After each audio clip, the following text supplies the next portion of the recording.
The last of the early evening light flowed through the window as the four boys cuddled on the bed in Bokuto and Akaashi's room. Akaashi closed his eyes as he lay beside Kenma with his hands tangled in his hair, the smaller boy playing a game on his phone. Kuro was lying on Kenma's other side with Bokuto next to him, who was propped up on his arm and playing with the strings of Kuro's hoodie as they loudly whispered about something Akaashi didn't care to listen to. It was a peaceful moment, one they all appreciated after a long day. That was, until it was broken by a ringtone that echoed loudly in the quiet room.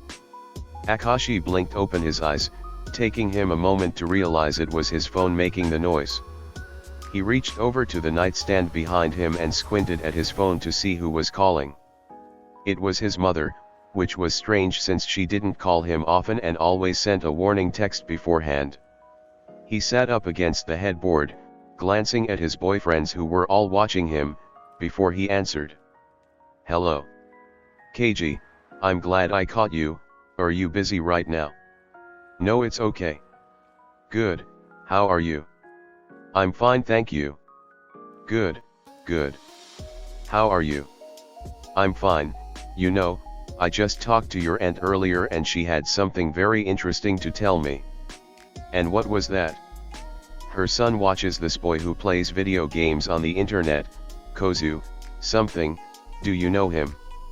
Akaashi tensed and glanced at Kenma beside him. "Yes, I am familiar." Well, imagine his mother's surprise when her son tells her that he saw his cousin Keiji in one of those videos. Akaashi stayed quiet, knowing where this was going and not wanting to make things worse. Apparently there was talk of some kind of relationship between the four of you. "Please tell me you're not involved in this, Keiji." Akaashi tried to keep his voice from shaking as he replied. "I can explain." "What is there to explain? Is it true or not?" "It's true." A loud sigh came through the other side of the phone. Akaashi felt a small hand on his arm, but he couldn't bring himself to look at his concerned boyfriends in case the tears threatening to form in his eyes decided to take over. "It was bad enough when you were just gay, but now this. I thought I raised you better than this, Keiji. I knew I never should have let you hang around with that Bokuto boy, he's a bad influence on you. We should have straightened you out while we had the chance, now look what you've become. How are we supposed to explain this to the rest of the family, to your 12-year-old cousin? Just thinking about it makes me sick, that you're not only a queer but a were." Akaashi quickly moved the phone away from his ear and hung up. Still processing, he slowly placed his phone face down on the bed, hands slightly shaking. "Akaashi, are you okay? What happened?" Akaashi could feel the shock start to fade, making way for his other emotions to surface. He slowly turned to the edge of the bed and swung his legs over. "I need a minute." He stood up and moved towards the door. "Akaashi." Bokuto tried to climb over his boyfriends to follow him, but the other two put up their hands to stop him. "If he needs a minute, just give him a minute." "But..." Kenma shook his head gently at Bokuto, who looked back at Akaashi with concerned eyes before sitting back down. Akaashi closed the bedroom door behind him and went to sit on the couch, not bothering to turn on any lights. As soon as he sat down in the dark empty room, the tears started to flow. He hated people seeing him cry, he just needed to be alone to get it out of his system. His mother had found out, and it seemed like this time there was no negotiating that could be done.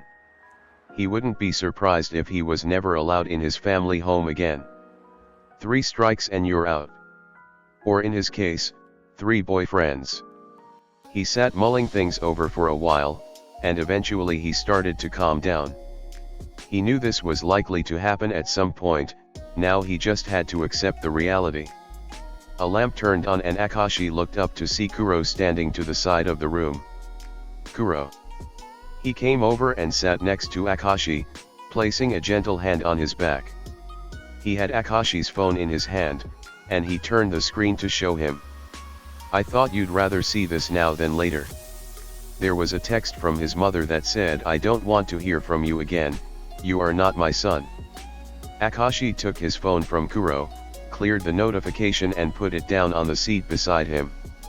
He looked up at Kuro, seeing the worry and empathy in his eyes, and he let himself be taken into his boyfriend's arms. "Do you want to tell me what happened? I think it's pretty clear that my mother hates me and I've been disowned from my whole family. She found out about our relationship? Yes, it turns out my cousin watches Kenma's channel. Oh, we probably should have checked that before we made the video. It's not your fault, it's not Kenma's fault. I agreed to it even though I knew it might not go well if my family found out. Well, what's done is done, they've found out and now we have to deal with it. I have to deal with it?" Akaashi sighed and wiped some of the tears from his cheeks. "But I don't know what to do. Maybe if you gave her time to process it and then tried to talk to her. I don't know if that will work. I don't think she's even fully accepted me being gay and now polyamory. It's hard to imagine her ever coming around. I've always tried to be the perfect son that she always wanted, and that included growing up to have a wife and kids. So when I realized I was gay I was prepared to hide it for the rest of my life, but then Bokuto liked me back and I knew I couldn't do that. So I told her, and she was angry and disappointed in me, but I promised her that it would be okay, that I wouldn't stray down the wrong path, that I would still be her perfect son. And she gave me a chance. I guess she thinks I broke that promise. I'm sorry, you probably don't want to hear about all this. No, it's okay, I want to help you and this is an important part of what you're going through." Kuro held Akaashi closer and patted his hair gently. "You know you're your own person and you don't need to live by your parents' expectations. I have to if I want to be accepted by them. Who says you need their acceptance to be happy? They're my family. And so are we. That's not the same. Why not? Family is there your whole life and you have to deal with what you're given. If you're cut off from your family then you could easily be left with nowhere to go. You don't think we're gonna last forever? No, that's not what I meant. Of course I want to be together forever, but you know, we're young, a lot of things can happen. There isn't the same guarantee as blood family. I can't say I agree with that. Some blood families aren't guaranteed, they're conditional like yours seems to be. And I've always thought of Kenma as part of my family. I've always known he would be in my life forever, even if we drift apart we will always be there for each other if we need it. And that's how I've grown to feel about you and Bokuto too. That's very sweet." Akaashi was quiet for a moment, thinking everything over. "Whatever happens, we'll get through this together. We're all here for you and we always will be. Thank you, Kuro. Is it okay if I tell the others what happened or do you want to?" "You can tell them, I'd rather not have to keep talking about it for now." "Okay." Kuro pushed Akaashi back to look him in the eye, running his thumb across his still damp cheek. "I love you. I love you too." Kuro leaned in and kissed him, slow and purposeful, making Akaashi's worries die down if only for a moment. A few days had passed and although Akaashi was still grieving, things had settled down a bit. Akaashi had just left for the library where he had been spending a lot of time lately, saying it made him feel better. His boyfriends had been sure to give him plenty of attention when he was home though, to make sure he didn't get too caught up in his thoughts and forget how much they loved him, but Kuro couldn't help wanting to do more to help. He decided that now was as good a time as ever so he went over to Kenma's desk, lifting him out of the chair with little protest and carrying him to the couch in the living room to place him down next to Bokuto. "We have to do something about Akaashi." "Like what?" "Well, I was thinking of going to talk to Akaashi's parents." "Oh, shouldn't we ask Akaashi first? He'll just tell us it's a bad idea." "Maybe he's right, I don't think they like me very much so it probably won't go very well." "Who could not like you? Besides, if all three of us go it should be fine." "Maybe. Do you have a better idea?" "No. I think we should at least try. I feel bad that it was my fault that they found out." "It's not your fault," Akaashi said, to not blame yourself. but it is my fault, he's just being nice. Either way I'd feel bad if we didn't do anything to help. It's not your fault, but I agree that we should try talking to them. It is my fault. It's not. Guys stop, it's no one's fault except Akaashi's parents for being so mean. Exactly, which is why if we want to help, we should talk to them. Yeah, okay, I guess you're right. Of course I'm right, I'm always right. Ha sure, you haven't even met them. So how do you know if anything you say could change their minds? Well, I'll just have to do my best. They've at least met me, even if they don't like me, so I could try talking first. Okay sure, and I'll back you up. What about me? You can just stand there and give a death glare if you don't want to say anything. Okay. They headed to Akaashi's house by train, Bokuto leading the way since he was the only one who had been there before. They discussed strategies on the way, but they still didn't have much of a plan by the time they arrived, and Bokuto nervously knocked on the door with Kuro and Kenma standing behind him.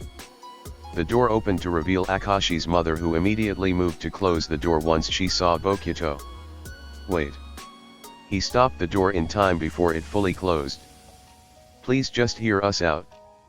I thought I made it clear that I didn't want to see Keiji. He's not here, he doesn't know we're here. We just want to talk, it won't take long. Akaashi's mother hesitated before slowly opening the door and giving them a stern look. You have 3 minutes. Okay, well we all love Keiji very much and he loves us. Just because our relationship is unconventional and you don't understand it doesn't mean it's bad or wrong. Are you questioning my intelligence? No, I just mean you might not know anyone in this kind of relationship, so you might think it's bad when it's really not. You've always been a bad influence on Keiji, he's gone downhill since he met you. That's not true, he's always been kind and smart and caring and fun, even more so since we all started dating. She glanced past Bokuto at the other 2 boys who she had barely acknowledged. So these are the others, huh? Was Keiji not good enough for you? No, that's not why we're together. Keiji certainly deserves better than your corrupted lifestyle. What corrupted lifestyle? Loving multiple people. What's so bad about that? Kuro stepped forward, swapping places with Bokuto as Kenma moved to hold onto Bokuto's shirt instead of Kuro's. No one can actually love multiple people. Really, what do you think this is then? You're using him for your own personal gains, you don't actually care about him, whatever delusion you have won't last. Oh, and you do care, you thinking telling your own son he's disgusting for who he loves is showing how much you care. The sooner he comes to his senses the better off he'll be. You want to disown Keiji, fine, go ahead, because he's our family now and we love him unconditionally unlike you. He's happy with us, happier than he ever was with you, judging his every move, and we're not gonna let you take that away from him. He turned away from Akaashi's mother, nudging Bokuto and Kenma along with him. Come on guys, we're done here. There's something seriously wrong with all of you. They ignored her and continued walking away from the house and back to the train station. Well, that could have gone better. No kidding. I might have gotten a bit carried away, but she has no right to treat Keiji, Akaashi like that. I was hoping she might come around after a while like when Akaashi came out as gay, but it doesn't seem like it. I think polyamory is just too much for her. What's his dad like? The same, anything his mom says his dad just agrees with. Not a great chance there then. No. And I knew she didn't like me, she thinks I'm a bad influence. You are a bad influence. No, I'm not, right Kuro? Oh, you're a very bad influence, babe. Bokuto pouted at him, Kuro returning a playful grin. See, how can I say no to that face? Cupping Bokuto's face in his hands, he kissed his pouting lips, which quickly turned into a smile. They kept walking, Bokuto swinging Kenma's hand in his and looking thoughtfully. I bet my parents would be okay with it. You think so? Yeah, they're pretty chill, they're fine with me being gay and they love Akaashi, and you Kuro, and they haven't met Kenma but I'm sure they'll love him too. Maybe we should all tell our parents. That could be a good idea. I don't know if I'm ready yet. We can work towards it, start with Bo, then me, and then see if you want to. Yeah, I guess.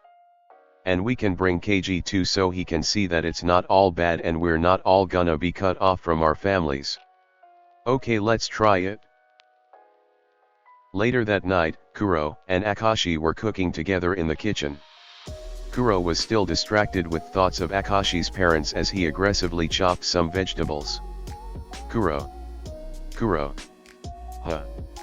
I think that's enough carrot. He looked down at the small mountain of carrot forming on his chopping board.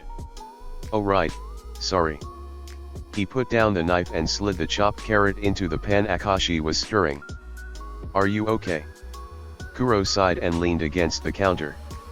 Yeah, I was just thinking about your parents. Oh. He turned his gaze back to the pan. I think it's best if we just move on. Is that really what you want? I don't know. I don't think there's much else we can do. I was thinking, what if we all told our parents as well? Akaashi's eyes flicked up to meet Kuro's. You don't have to do that. We're gonna have to tell them eventually, we've already put it off longer than we should have. And it's probably better if we tell them ourselves instead of them finding out. Yes. Bo thinks his family will be okay with it, so that's a good place to start. We could go visit them tomorrow. Have you talked to Bokuto and Kenma about this? Yeah. Okay, if Bokuto's sure he wants to then we might as well try it. Okay. Kuro smiled and hugged Akaashi from behind, leaving kisses on his neck. It's going to be fine. I hope so. And you better not leave a mark. Kuro laughed and placed another kiss on his neck. I won't.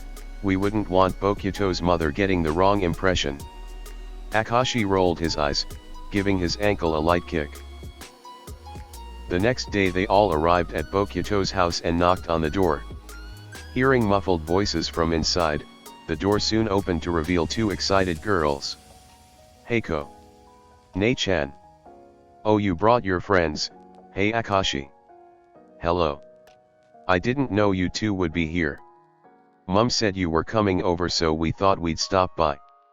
Wouldn't want to miss a chance to see my favorite baby brother. I'm your only brother. Exactly, that's why you're my favorite. Anyway, come in, come in. The two girls stepped back from the door to let them pass and into the living room. I'm Hiromi, by the way, I'm the second oldest, and that's Kaya. I'm Kuro and this is Kenma. Ah yes, I've heard stories about you Kuro. He raised his eyebrows and looked over at Bokuto. What kind of stories? Mostly you two getting into trouble. Anyway, do you guys want something to drink? We bought apple juice. Oh yes please. That would be lovely. Okay Hiromi, can you come help me? Sure. Bokuto's sisters went to the kitchen, leaving the boys in the living room. Your sisters are kinda hot, dude. Kuro. What? I'm just stating facts, right guys? He looked at Kenma and Akaashi, who returned unamused looks. Well, you are the only one who's bi, so. And they're my sisters. Relax, I'm just teasing, they're not as hot as you, babe. Bokuto's frown eased into a smile as Kuro kissed his cheek. But it does seem to run in the family. Kuro smirked, giving Bokuto's pecs a squeeze and making him jump and push him away. Hey, stop. They managed to settle down and sat on the couch before Bokuto's sisters came back, followed shortly by their parents. Hi Kotaro, how are you honey? I'm good thanks mom. Hi Akaashi, Kuro and Kenma. Ah yes, Kuro's boyfriend, right, he talks about you all the time. Kuro gave him a nudge and a smile, Kenma's cheeks turning pink. Nice to finally meet all of you, these are the boys you're living with, right Kotaro? Yeah. Seems like you all get along well. Oh yeah, definitely. Everyone found somewhere to sit around the living room, glasses of apple juice in hand. So what was it that you wanted to talk to us about? Well, He glanced nervously at his boyfriends beside him. Whatever it is, you can tell us. Bokuto nodded, building up his confidence. We're dating. Bokuto's family looked around at each other. We already know you and Akaashi are dating. We said we were supportive of it. No, not that. You didn't break up, did you? No, we're still dating, we're just also dating Kuro and Kenma. Oh. So all four of you are together? Yeah. Well, if you're happy then I'm happy. I am happy. Alright, that settles it then, everyone's happy. That's it? That was surprisingly easy. Wow, I didn't know you were so popular with the boys. Maybe save some of the popularity genes for us, okay? I think you two are popular enough. You know, when you first started bringing Kuro around I wondered if you had a crush on him, but then Akaashi came along and you two were clearly in love with each other. Did you have a crush on me, Bo? No. Kuro leaned on his hand and raised his eyebrows at him. I did not. I honestly wouldn't be surprised. Stop ganging up on me. Is he blushing? I think he's blushing. Nei-chan, not you too. Bokuto hid his face in Akaashi's shoulder while his sisters laughed. I like your boyfriends, Ko. The four boys collapsed on the couch after returning home a couple of hours later. Well, I'd say that was a success. Yeah, I told you they'd be cool with it. They were all so nice too. Everyone in your family has so much energy, it's kind of intimidating. You get used to it eventually. How are you feeling about telling our parents, Kenma? That makes it sound like they're both your parents. Well, they basically are at this point. I guess I might feel a bit better, I'm still nervous though. But at least if it goes badly we still have the support of Bokuto's family. Do you want me to tell them for you? Is that okay? Shouldn't I be the one to do it? We could invite your mum over to my house and do it at the same time. That would take a bit of the pressure and attention off of you. Yeah, I think that would be better. Okay, let's try that then. I can ask if we can all go to my mum's place for dinner tomorrow. Okay. As they were lying in bed that night, Kenma's mind was plagued with worried thoughts. Kuro. Yeah. It's always just been the two of us. Kuro shifted to look at Kenma better. What do you mean? Since we were kids, it's always been the two of us together. And we're still together. But now we have Bokuto and Akaashi too. Which is a good thing, right? Yeah, but our parents don't know that. As far as they know, the two of us have always been enough for each other. What are they gonna think when they find out that's not true? We are enough for each other. My love for you hasn't changed. We're not with Bokuto and Akaashi because the two of us aren't enough. We're with them because we love them, they love us, everyone brings something special to the relationship and we all work together really well. Yeah, you're right. I'm always right. Shut up. Kenma gave Kuro a light punch, making him chuckle. I just hope they understand. We'll make sure they do.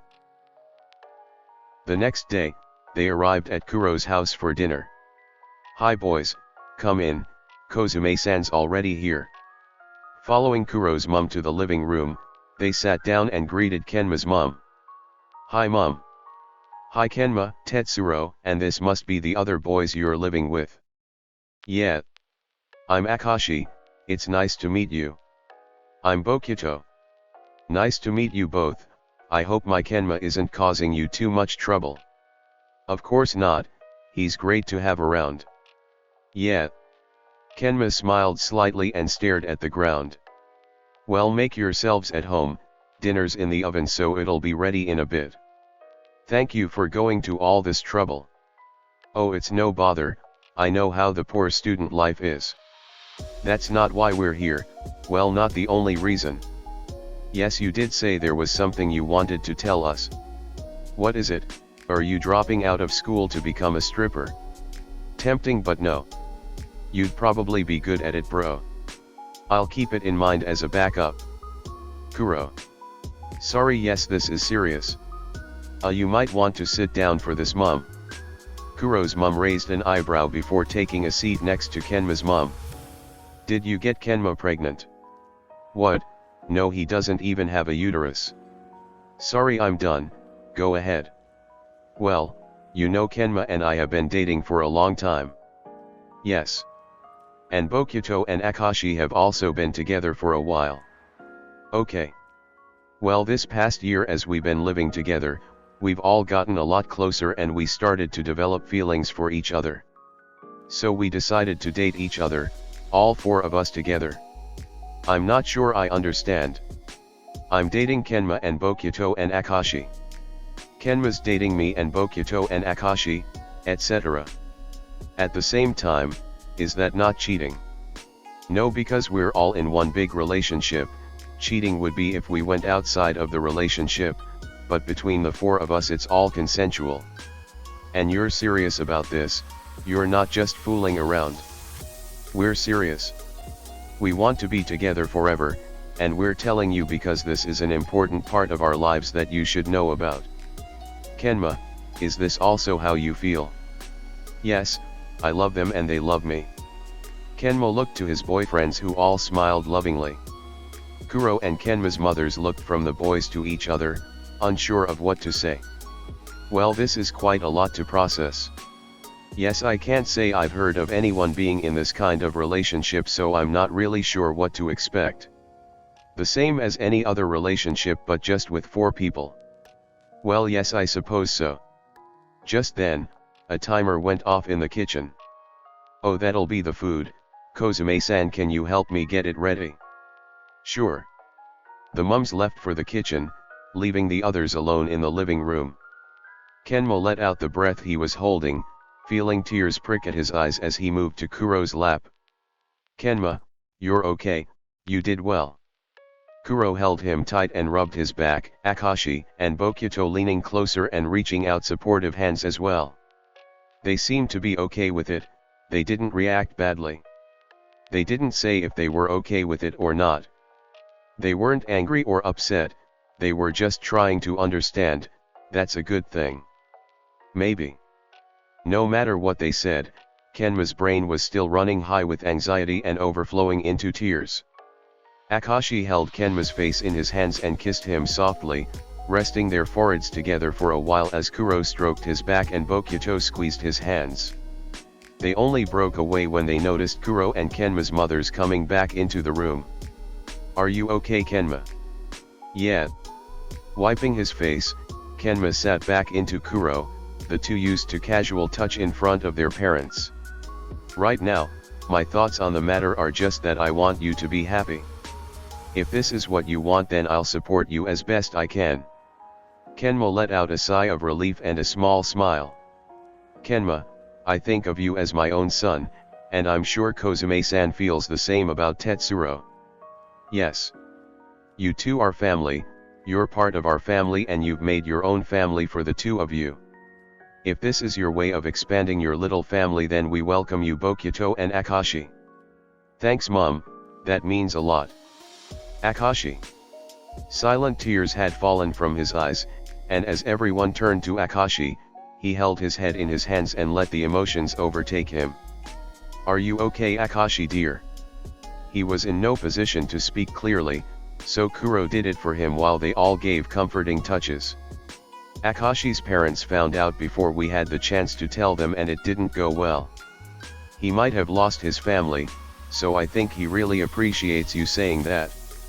Kuro's mum shared a concerned look with Kenma's mum before moving to kneel in front of Akaashi who was trying to compose himself. Akaashi, no, what's your first name? Keiji. Keiji, you will always be welcome in my home, if you ever need some mother's love you can come to me. I know my boys will take good care of you and I'm sure you'll do the same. If they can replace your old family who can't love you for you, then this is your true family. Kuro's mum pulled Akaashi into a hug. Thank you. You're always welcome at my house too Keiji. And mine, My parents love you. And we all love you too. All this love is getting a bit overwhelming. Well, you better get used to it because you deserve it. All Akaashi could do was smile as his boyfriends attacked him with hugs and kisses. Alright lovebirds, who wants dinner? Me. As they made their way home after dinner, a thought popped into Kuroo's head. Hey Akaashi. Yes. If our mums can call you KG, does that mean we can too? Akaashi thought about it for a second, a slight smile forming. I suppose so. Well, really? You can if you really want to. Can you? But don't expect me to use your first names anytime soon. Ah, okay. Damn Kenma and his special treatment. There is no special treatment. I just don't like people using my last name.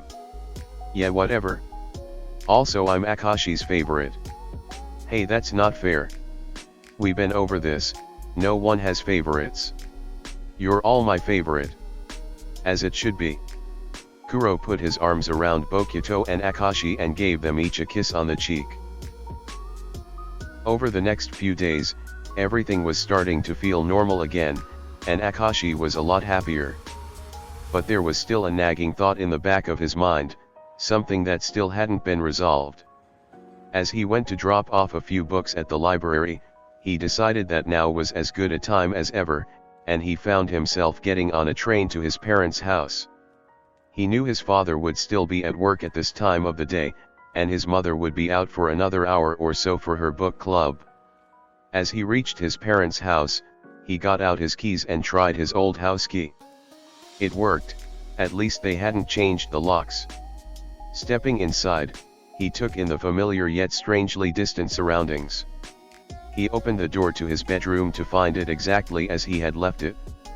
He had half expected the room to be packed up and any trace of him thrown away, but he supposed it would have made too much mess. His mother hated mess, easier to just keep the door closed and pretend it didn't exist. Luckily there wasn't much left in the room apart from furniture anyway. Akaashi had taken practically everything with him when he moved. He wandered aimlessly around the house a bit longer, taking everything in one last time, before sitting at the kitchen table and waiting for his mother to come home. It wasn't long before he heard the door open and close and his mother walked into the room, stopping in her tracks when she saw him. What are you doing here? We need to talk. I don't think we do. Please Mom, just sit down, then you'll never have to hear from me again if you don't want to. Akaashi's mother sighed before putting her bags down and sitting across from him. Well, I've always tried to be perfect for you. I've been polite, kept my head down, I've gotten good grades, gone to university, I've been kind and empathetic whenever I could. But that wasn't enough for you. You used to be such a good boy, but then that Bokuto. He was my friend, he was the best friend I'd ever had, he made me happy, we were in love, we're still in love, why couldn't you have just been happy for me? I put up with it, didn't I, against my better judgment. Putting up with it, putting up with me, that's not how you should treat your son. I'm just trying to do what's good for you. I don't need you to tell me what's good or bad for me, I'm my own person and I can make my own decisions, and if you don't like it that's fine. I have 3 boyfriends who love me unconditionally, we're happy, and there's nothing wrong about that.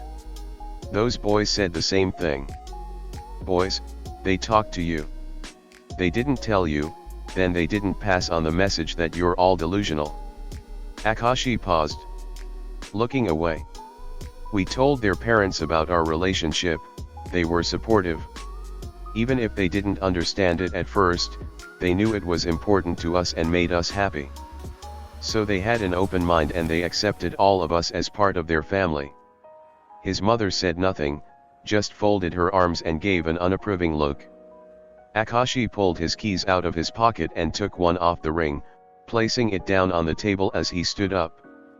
I'm done seeking your approval, I have my own family now, and I don't need this anymore. With that, he left the house, and left his mother, ignoring her shouts that he would regret this. The train ride and the walk back to his apartment passed by in a blur, until he was closing the door behind him and leaning against it. "Akaashi, you're back, what took you so long?" "Bokuto." He looked up at his boyfriend, kicking off his shoes as he stepped further into the house to meet him in a hug. "I went to see my mother." "Oh wow, are you okay?" "Yeah, I think I am okay." "Well, that's a good start. Do you want to talk to us about it?" "I do have a couple of things I want to say." "Okay."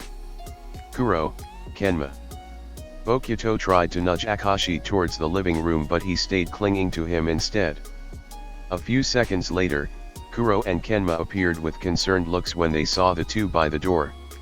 "Keiji, you okay?" Akaashi looked at him from over Bokuto's shoulder. "I'm okay. I love you all." The other two boyfriends joined the hug, Kuro kissing Akaashi's forehead and Kenma snuggling into Bokuto's side. "I talked to my mother." The others looked surprised but didn't say anything before Akaashi continued. "I told her that I've had enough of trying to be perfect for her and that I have a new family that loves me and makes me happy. You three are all I need in my life. Just promise me you won't leave me." "Of course not. Never. We promise." Akaashi smiled, soaking in the love radiating from all of his boyfriends. "She said you guys went to talk to her as well." "Oh yeah. We thought we might be able to make her understand, but it clearly didn't go well. Thank you for trying, but I could have told you it would be a waste of time. We figured that out the hard way. Keiji, I know I've said this before, but I'm really sorry she found out before you were ready because of me. Kenma, I've told you before that this wasn't your fault. She would have found out eventually anyway, and I'm kind of glad I don't have to worry about it anymore. It feels strangely freeing to know that whatever I do she's not going to approve, so I might as well do whatever I want." "Yeah, you can do whatever you want whenever you want to. Can I be whatever you want?" Akaashi shot him a look out of the corner of his eye. "I'll do you whenever I please." "Holy shit, I didn't think that would work." Kuro was suddenly feeling very flustered, a reaction Akaashi was certainly pleased with. "Guys, you're ruining the nice moment." "Sorry, yes, we're all happy and in love with each other." "We are."